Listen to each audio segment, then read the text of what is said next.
But yeah, I guess we'll start now. You could Okay. take it over here. Okay, according to our list of agenda, we have a trees in Community District 6. As far as I know, all the tree pruning and everything is supposedly done and completed for this go around. The big problem is that there's been a 15% across the board of every city budget being cut back. So even if there was any kind of hope to have to get some money, I don't even know if that's possible at this point, to be honest with you. So, but I know whatever they had on their schedule for this season was completed and done.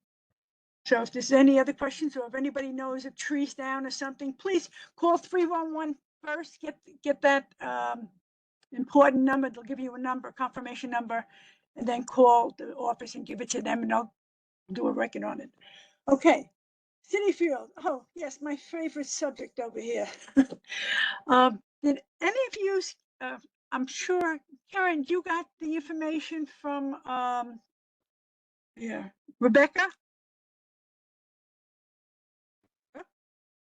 Yeah. Hey, Jean. No, I had not gotten information from Rebecca. No. Okay, I will send you the whole presentation that they did, 2 weeks ago. In fact, some of it was in the newspapers, but I'll forward it to everybody so they can take a look at it. It's, I mean, it's a process. I've been through this process, and I think probably some of you also have been through this kind of process. They're hinging it on a law that has been tried before lots of times, and they have failed on it. And we're hoping that the state people will be still with the same mind that parkland is parkland, and it's not to be used for permanent making money for other people. Does anybody have any particular questions about the casino and the status of it outside of waiting for the next step?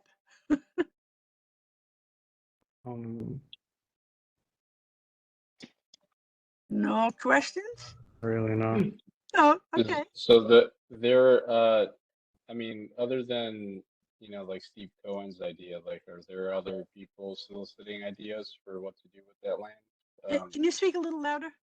Oh yeah, so it's Edgar here. So Yeah, I got other, please.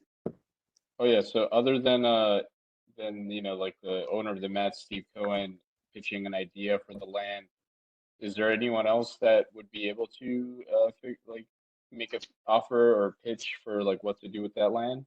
No, right now Yeah. that's the only thing up for grabs. Okay. Fox owns it. They're still doing their stuff. He still has the Mets. They're on vacation right now. There's no, from what we understand, there's no other entity. So I believe there was 5 proposals put in. I think they're down to 3 proposals now. So they're all fighting it out. It's full money. Yeah.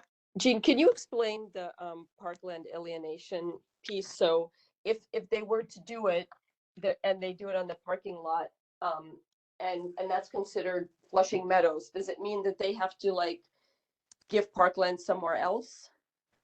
One of the things has always been, if they do win and get it, like, okay, well, take for instance, like the USTA, all they wanted was less than an acre, literally acre of property for one of the footings for the roof.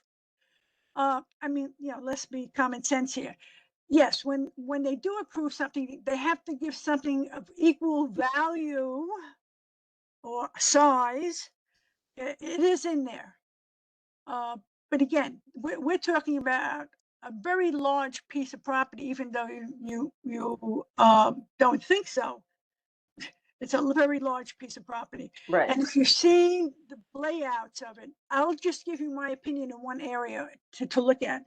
Look at all the nice green grass and trees and pathways, and it's going to be a real park.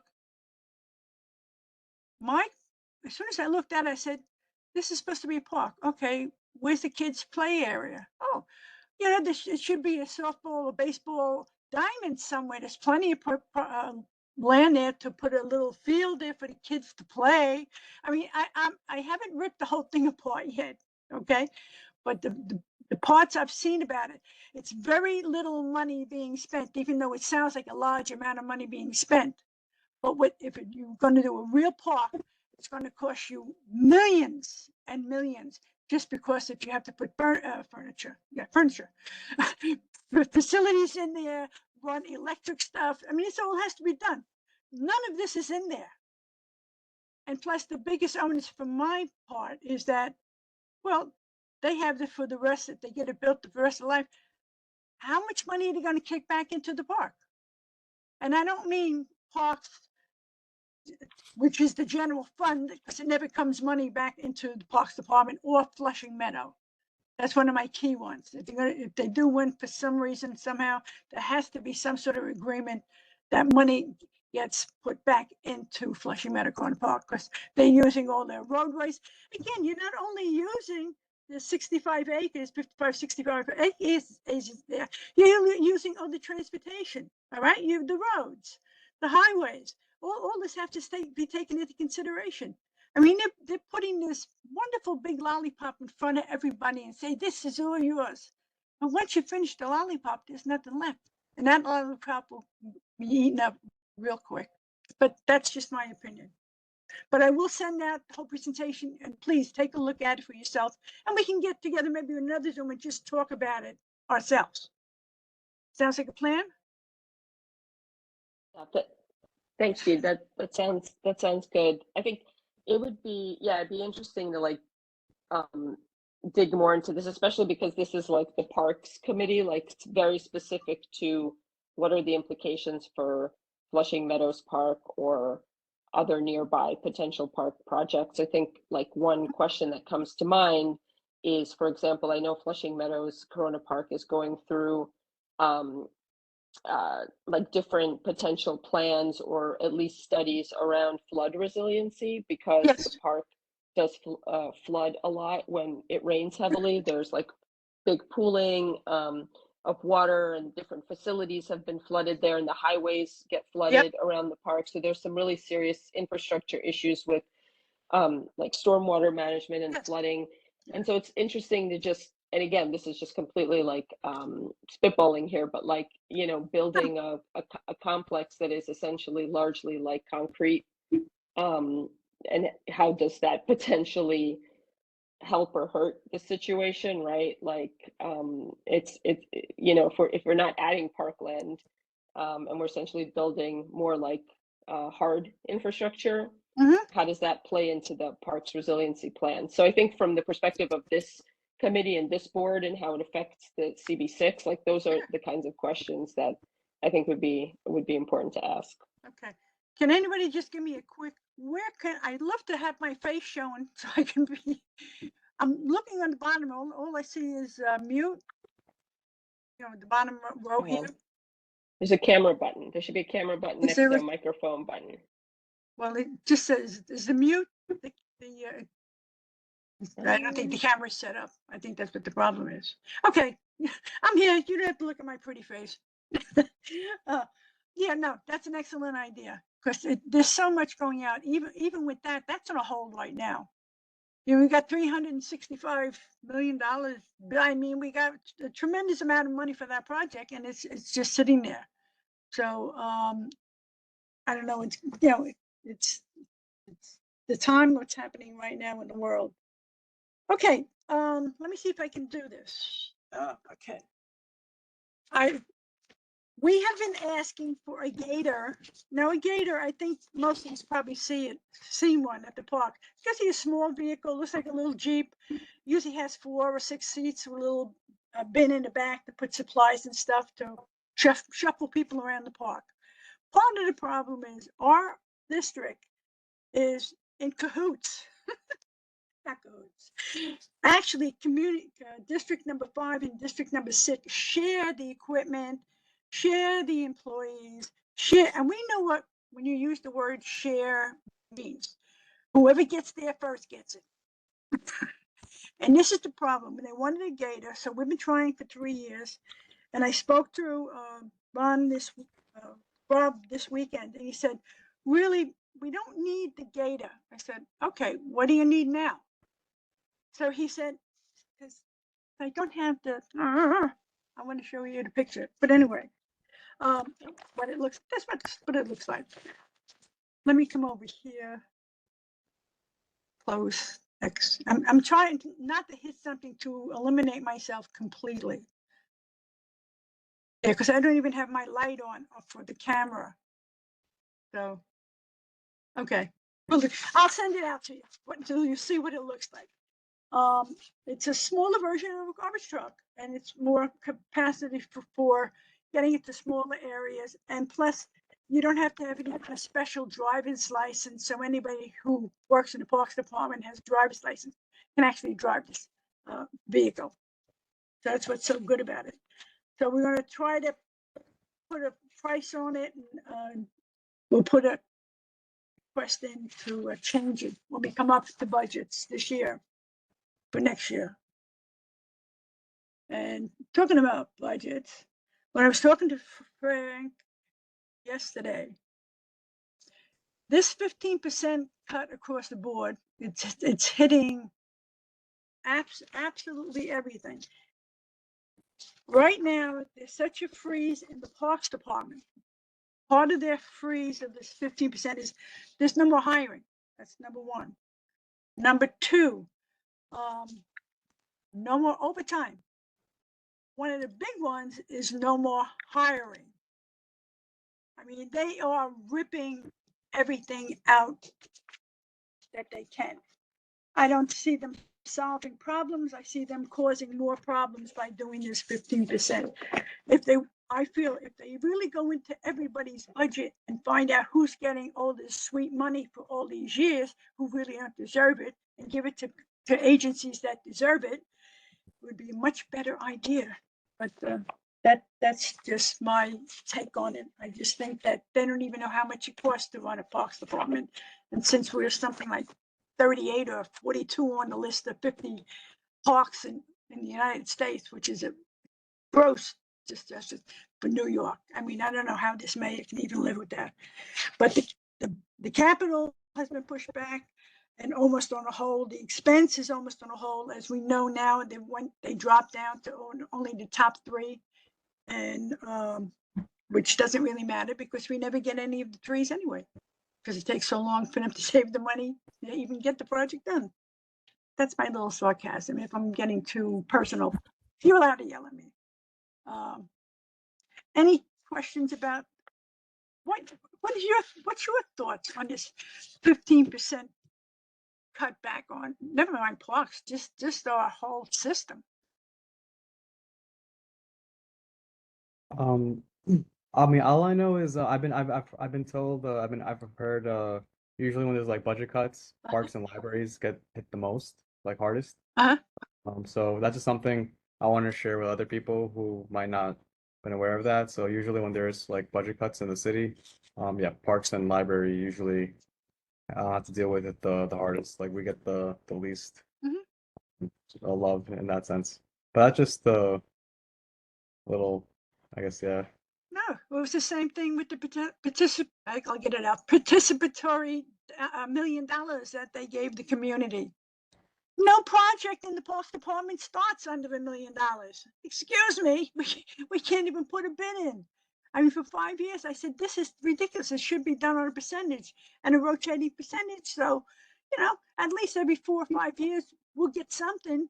Because it always went to schools and libraries. That's the two institutions and I'm not saying they didn't deserve it. Okay. I'm just saying it's not fair that you're being put against another agency or group who's asking for the same amount of money from this parcel, but you got old parents. Well, who are they going to vote for? What are they going to vote for? Of course, they're going to go for schools and libraries, So, but that's, again, I'm lecturing. Sorry. Anybody else has an opinion about participatory monies? Well, I'm definitely not happy about it. The cuts all are like just all around. I think it's pretty short-sighted, and I think a lot of other entities are questioning the numbers, just the math, about like why it has to be at that degree, the budget cuts. Mhm. But I don't know. I mean, if there's anything we could do to like get the, do you have a sense if like the greater board is gonna make a statement on the budget cuts or say anything about them, Jean? I haven't heard anything yet, but I just know that this 15%, it's 5%, 5%, 5%. So capital expense and discretionary. And that's the categories that it's being cut back and that covers everything, you know? So that's just like a light lump sum. It's not necessarily individual, but I mean, this past year, the Parks Department was already cut back $42 million. Suddenly they found all these missing people or people who retired, so they don't have to pay them anymore. Well, how about taking that money that was in the budget before and reallocate it to the things in the budget that you have been paying for and we haven't been able to get? No, they just took out the 42 million. That was it. We've been fighting for years for 1% of the budget. I mean, it's just mind-boggling. Mind-boggling, and it's very frustrating. And I think that's why a lot of people just give up and they say it's not worth the aggravation. And it's really up to people to understand it's who you're electing and putting into your office, you know, your council, your state, your senate. These are the people who really, but it's the mayor of New York in our particular case. It comes from him, and he's the one who's cutting all his back. So I'll leave it at that. I'm sorry, I'm preaching again. What else? What else? What else? What else? So anything else on that? Community members and their local parks. I was curious. I think Sorry, Yeah. just another question about the Yeah, budget sure. cuts. Would parks be able to like articulate to us like what projects in our district wouldn't be able to move forward with the budget cuts? The budget cuts, if I understand correctly, the parks budget is not for new capital expenditure for parks. It's typically for operations and maintenance. So what becomes at risk are like parks workers who maintain parks or provide, park security, for example, parks officers that provide security or like maintenance of existing conditions, right? Like if you have to fix a sprinkler that doesn't work or equipment. Or vegetation that's like not well taken care of. So those are the things that are most at risk. And this conversation about 1% and parks budget cuts has been ongoing every year. Like, not to say, I mean, this year there's some dramatic cuts being proposed by the mayor, but this has been like an ongoing annual conversation. And I think, we see like, the parks workers are unionized and labor shows up in big numbers when they hold rallies outside of City Hall. So I think like, if a park is really like not in great shape, it could be closed for a period of time, potentially. Like those kinds of things are at risk. But funding for new parks projects typically comes out, I think, of another kind of budget item for new capital projects. But I think, I think it's a really important message about like current maintenance, current conditions.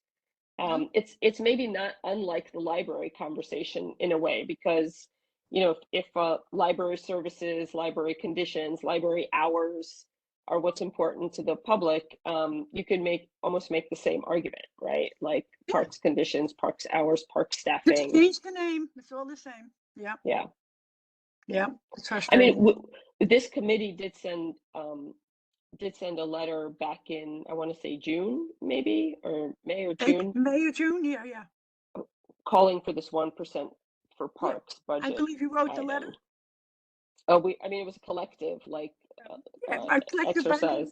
I know you're aware of it, yeah. But yeah, so, and CB6 broadly voted in favor of it, and we sent the letter to the city council and the mayor's office. So, but it's a good question about if CB6 is going to more broadly take an action on the budget overall. I get saying take an action. What do you mean take an action? Like a letter or resolution. Well, we've tried letters, we've tried meetings, we've tried going down there en masse, and It's, I think we have to come up with something even more creative. Like maybe embarrassing them, using their own figures. We've been asking for years, how much does it run Flushing Meadow Corona Park? And how much does it take to run any park? I mean, we got 5 people here. 1, 2, 3. We got 5 people here. I know you know your budget and what you make and how your budget works out. You can't tell me they can't do that for a city agency and tell us. All we always get is, we'll send it to you. And then the verbiage that comes out when they try to explain something, you need at least an hour and a half for them to answer one question. I mean, they just mouth you to death. There's no yes and no. There's no this or that. But yet we're always fighting. I find this most of the time in my opinion. We're always like fighting with the underlings. We never really get to the upper guys. It's the upper ones.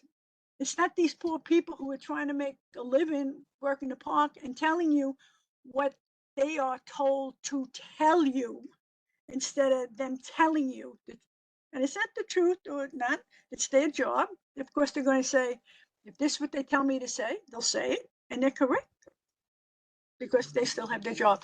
But no, there has to be another way of going through this. And I really, really think a lot of people are at the point where they're just so frustrated with all this here that they're ready to sit down and really go at them, and the way to do it is through our elections, putting the people in the right place and letting them fight.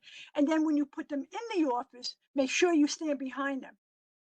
Because a lot of people, once you get them voted, everybody goes, oh, they're voted, we can go home now and, watch television. No, it has to be an ongoing thing. I'm sorry, I'm lecturing again. Forgive me. It's been a very rough week. Who else would like to say something? I just wanna say that I think it's good that we submitted that like resolution though as a community board, just because I'm pretty sure I've heard if other community boards do something similar, then whoever like whoever gets those resolutions has to take into more consideration. So it sets a good example, and like it's like a at least now there's like a example, like literally an example that other community boards could look into. So I mean. Like something I want to personally do is I want to start going to like my neighboring community board meetings just to see like how they do things, like how like the parks committee or like the people there like talk about parks in their neighborhood. So like I feel like if I were to go there, I would talk about this resolution that we submitted, and I feel like that's another way of kind of working towards that goal as well. I mean, that's just the in my opinion. But I really don't know how any of this really works. I'm just trying to learn, figure it out. Well, Kavish, yeah, I was going to say that's an interesting suggestion. I know there's something called the borough board, yes. where like every community board sends a representative to a meeting with the borough president. They meet every month. They meet every month. I don't know, is it I Frank or Heather that goes to think that meeting? Okay, well, Frank goes actually, yeah. to Frank's meeting, and Heather goes to Heather's meeting. Got So it. the Got it. chair has one, but it's you can get that. I don't have the schedule in front of me right now, but you can get that off of the website.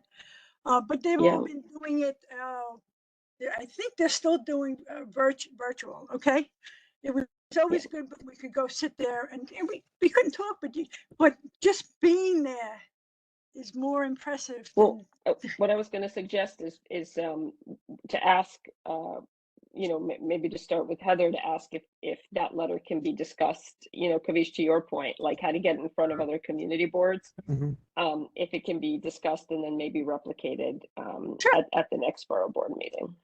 Well, but I have a project. I had spoken with Frank this past week also about this Chuck the Gator and try to get this, they call it a packer. I don't know why, but that's what they call the garbage truck. It's a packer. So when Frank and I were talking, he says, what if our state senators, Dabo, Hevesy, Grace is somewhat, she's involved, but I'm not sure she's really in our area, but she keeps in touch with everybody else. Frank suggested that we send a letter to them. We start off with them, send a letter to them asking them for state money, okay, for this Packer, all right? And then from there, our city councilwoman, Lynn Schumann, also sent her a letter. We got to get them behind us in this paper trail. And this is the way it's done. First, we have to write to each one of them separately, okay? And we CC, of course, Community Board 6, because Community Board 6, once they see that we're doing this, and again, we'll go in front of the board because it's a resolution, because it's a letter going out that we want to have something done or whatever. Once it gets approved, this way the community board office can actually monitor this and keep checking on it. Okay, so it's not just the Parks Committee that always checking. We have support now. We have the office support. We have Frank. Let's face it. Frank meets with his when he has his district managers meeting once a month.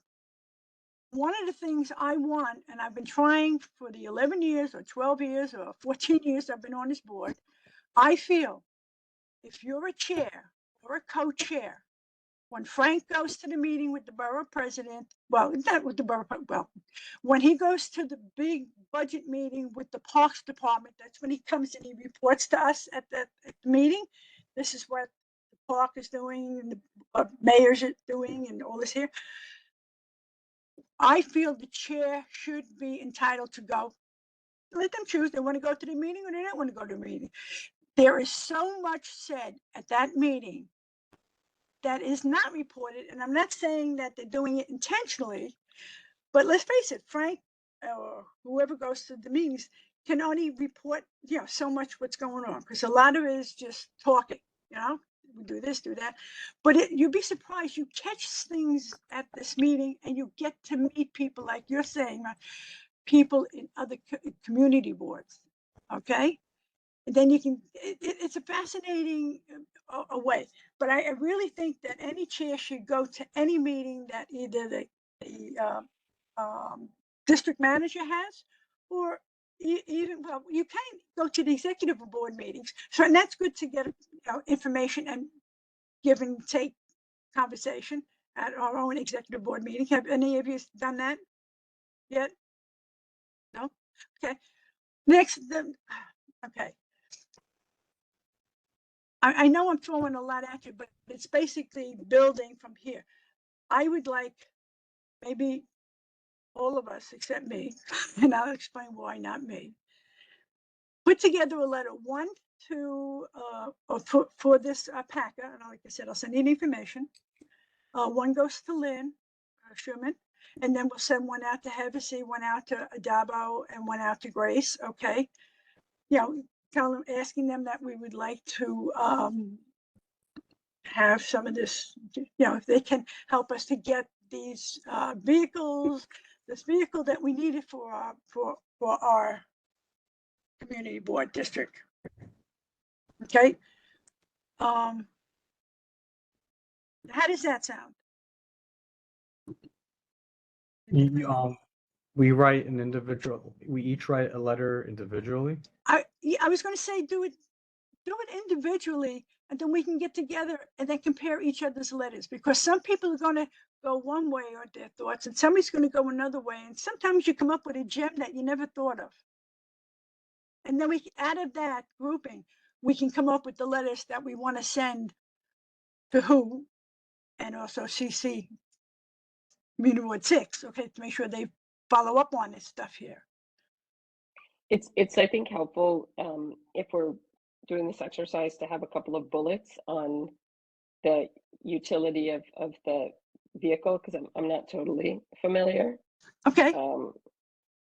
And to really understand like its use and yes, definitely. Yeah. Okay, I can get that information for you. Great, thank you. Just think of a garbage truck that's in a park. Yeah. I'm sorry. Okay, no, that's what I'm saying.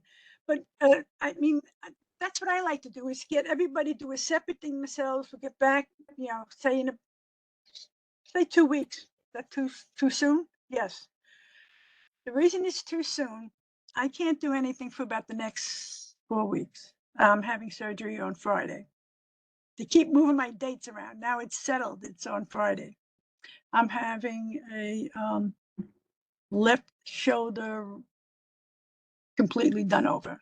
So I'll be in a wing band here for a couple of weeks. And I mean, I can still go on the computer and I can go on the phone. I can still do here, but I won't be very active that way.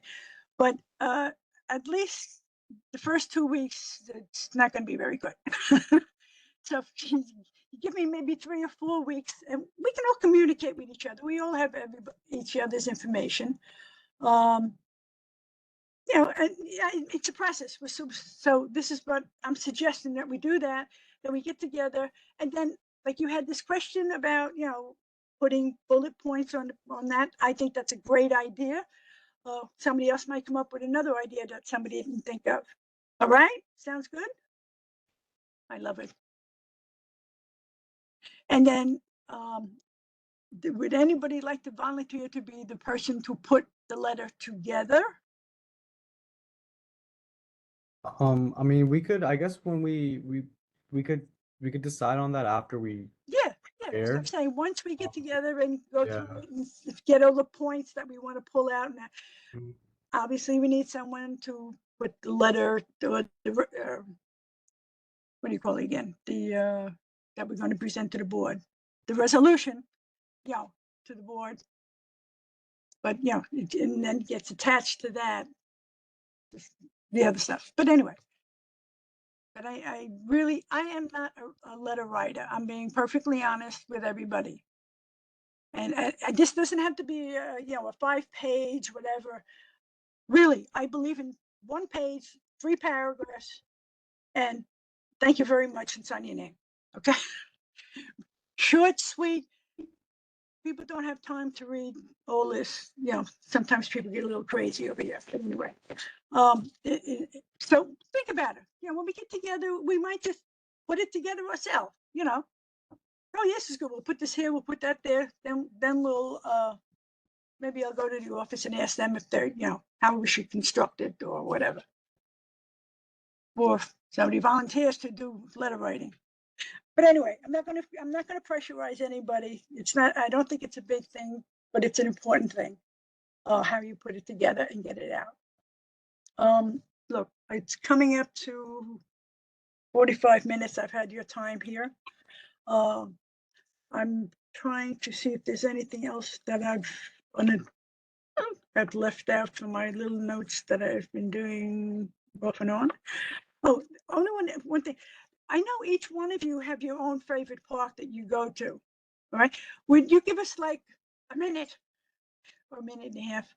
The park that you go to, the name of it, and what you see good and what you see bad. If it's perfect, that's even better. But just give a little synopsis of the park that you go to.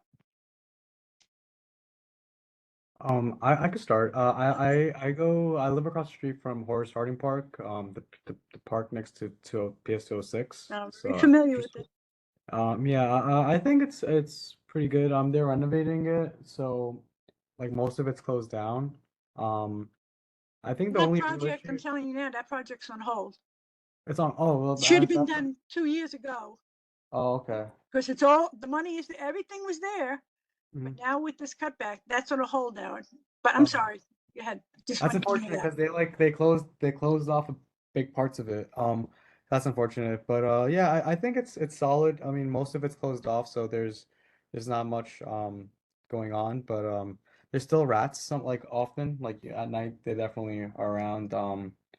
But that's really it. I mean, because most of the park is closed down, there's not much going on. Uh. But I go to yeah, that's the one that I'm a fan of. The Okay, Harding good. Park again. I'm very familiar with that book. Yeah. Next. Go. I'll Yeah. go. Um, I go often to Willow Lake Playground, Mm, which is right here on 72nd Avenue between 112th I'm Street losing you. and the GCP. Can you speak a little louder? Oh yeah, I often go to Willow Lake Playground, which is here on 72nd Avenue and between 112th Street and the GCP. Mm-hmm. And I think the location's great because you know, it's just like it's a really like nice kind of like isolated sort of area. Like you don't have to worry too much, I think, about like strangers really coming to that park. Um, I think the part that needs improvement is that the playgrounds themselves are a little like I feel like a little old and just like feel kind of unsafe. Like a lot of the actual surfaces of the play areas are like a little slippery. So and also just like I feel like a little clunky right now. So I think it'd be nice if the playground itself was like updated. Oh, that's a good idea. Okay. I know the Parks Department does have a list on every park and when they are actually due. It used to be on a 20-year cycle, then with the 15-year cycle. They keep changing the cycles. But yeah, we can check and see when the next beautification is supposed to be coming up with it. Sure. Thank you. Oh, the silent one in the corner over here. I could go. My I wouldn't say my favorite park, but the park that I go most often to is the Plaza 67 Park, just hidden on Austin Street and 67th Avenue. I think there's a lot of renovation that still that needs to happen. Thankfully, I just go in to read my book when it's a nice day, but I do know that there's a lot of older community members that like to sit down, chat there. There's sometimes a violinist there, so that's really nice. And it's also right next to the Montessori school where a lot of students go in to run around, but there's nothing to play with. So And it's a definitely, very small area, correct? If I'm yes, correct? it's a very small, but it's Yeah. also I feel like underutilized. I think it could be definitely beautified to some capacity. Especially given the amount of buildings that it's around, you know, it could really use some support and love. But yes, that's my little park. Okay, I looked at it the other day, so because it's in my neighborhood also, little ways down, and I was really taken back with, because it's about as wide as, I don't know, maybe 100 feet across. It's very narrow, and it just goes straight back, and all it basically correct me if I'm wrong. What I saw was just more or less benches. It seemed to be pretty clean. Yeah, except in the night I've seen some rats, but yes, it's Oh, very rats. yes. Oh yeah, Lamb's Laundromat. Yeah, I go there often. Also, wait, there was something else. Oh, I completely forgot, but there was something in regard to the park. But yes, Jean, it is Okay. small. It's very small. Well, we can again take a look at that. Well, maybe that'll be a park, like you said, that'll be under that will cost, what is it, less than $1 million, or be a capital project. It might be a good, Yeah, might that be a could be good an park, experiment. Yeah. good park to set up, because it's a small park, to set up a volunteer group in the neighborhood. Get there, get some publicity out. This is your park. Get a group of community people. We got to get the community involved. I think this would be an excellent park to do something as a test for, you know, a bigger park as we go along, like the Willow Park over on yep, Edmund. I'll get it out. Okay, it's gone. But another idea. Good. Okay, Karen, I'm sorry. You're last but not least.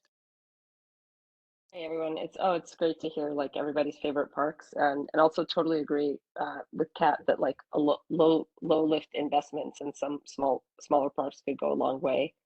And Maybe even we can just get some sponsors in that area, you know? just drawing people in. But yeah, I love Forest Park. Not totally in our community board, although I think a slice of it, like around the Overlook, is. Okay. I love going there, and also really like the Austin Street, what is it, Austin Eichenreich, I know which- his name, yeah. which is the playground, and I used to go there a lot with my kids when they were younger, which is a really nice spot on Austin Street. And they also have a nice group that volunteers there. Yes. And there's a lot Yeah. of parents, and the parents are very much involved. So, Yes, I mean, they're like- it's really good. Yeah, there were Very like good. daffodil plantings and things like Yep. that have taken place there, which is really nice. Yeah. Yeah. Oh, that's terrific. I guess I don't have to tell you what my favorite park is. All the parks. Okay? I'm not being partial at all, because all the parks do need help, but big or small, they all need some love and tender care.